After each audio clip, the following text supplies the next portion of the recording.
This is Catch Faith, where timeless truth meets real-life believer for transformation. Hey everyone, and welcome. As we head into a new year, a lot of us are looking for, well, a guide, right? Something to help us navigate the path ahead. In this explainer, we're going to dive into two really powerful ideas from Scripture, using praise as a lamp to light our way, and using trust as a banner to declare where we stand. So let's get right into it. Okay, so let's start right here with this incredible verse from Psalm 18. Now, this is so much more than just beautiful poetry. It's a powerful metaphor for how we can get through life. The big idea here is that praise isn't just something you do when things are good. It's an action that actually creates light, especially when you feel like you're surrounded by darkness. You could say it's the spark that gets the lamp going. So, let's really unpack this concept of the lamp of praise. This is more than just singing a few songs or saying some nice words. It's talked about as this transformative force, something that actively changes the environment inside of us. Now, this is where it gets really practical and honestly pretty interesting. Just look at the shift here.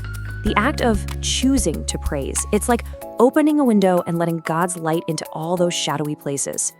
Think about it in your own life. Maybe you're in the middle of a stressful workday, deadlines are piling up, and then anxiety's starting to creep in. Choosing to just pause and find one thing to be thankful for can literally shift that fear into a foundation of faith. It can turn the heaviness of sorrow into a surprising kind of strength, and it can transform that jittery feeling of uncertainty into a genuine, settled peace. It's a spiritual discipline with real, tangible results. Okay, so let's move on to our second big idea. We're going from the internal act of lighting our lamp with praise to making a very external declaration. We're talking about raising a banner of trust.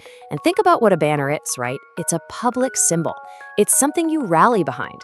It declares to the world, and it's a great reminder for yourself where your security and your allegiance truly are. And this verse just nails it, doesn't it? The psalmist connects rejoicing, which is just another form of praise, directly with setting up banners. Imagine you're facing a tough decision, maybe about a career move or something with your family.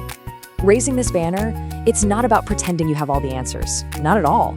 It's a conscious choice to say, I trust in a guidance that's bigger than my own understanding.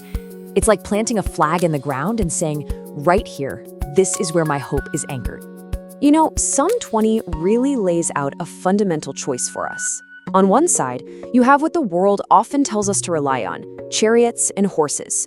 You can think of these as the modern-day symbols for, well, military power, financial security, personal influence, you name it. And on the other side, we have the choice to put our trust in the name of the Lord our God, which is a foundation built not on shaky circumstances, but on unwavering faith. So, we've explored these two amazing ideas, a lamp of praise and a banner of trust. But how do we actually do this? How do we make these a real daily part of our lives? Well, this next part is all about anchoring these concepts in our hearts and moving from just theory to actual practice. Psalm 19 gives us this fantastic, simple, three-step guide. It all starts with step 1, the words of your mouth, which you're actually saying, which you're declaring out loud. Then comes step 2, the meditation of your heart, those thoughts you're dwelling on, what you truly believe deep down. And when those two things line up, they become step 3, an acceptable offering. Basically, a life that's in total harmony with your faith.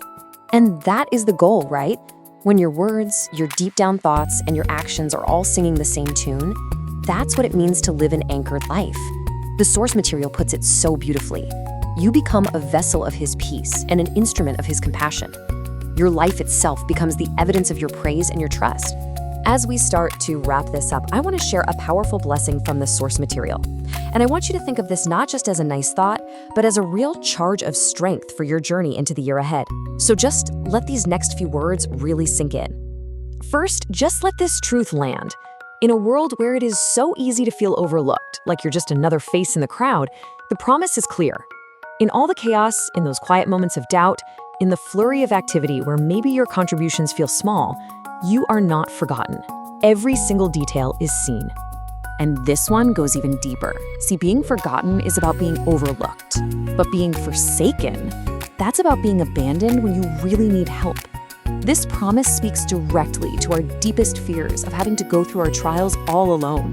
It's an assurance that when the path gets really hard, you will not be left to figure it out by yourself. You are not forsaken. And finally, this is the ultimate source of our strength. It's one thing to know you're seen and that someone's with you, but it is a whole other thing to be actively held up when you feel like you just can't stand anymore.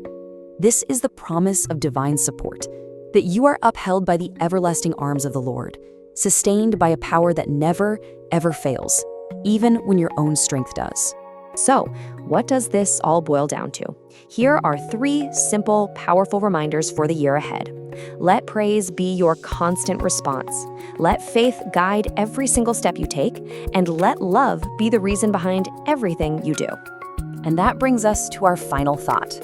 This isn't just information, it's really an invitation. As you look at the year ahead, with all of its potential and all of its unknowns, the question to reflect on is this: how will you actively use praise to light your path?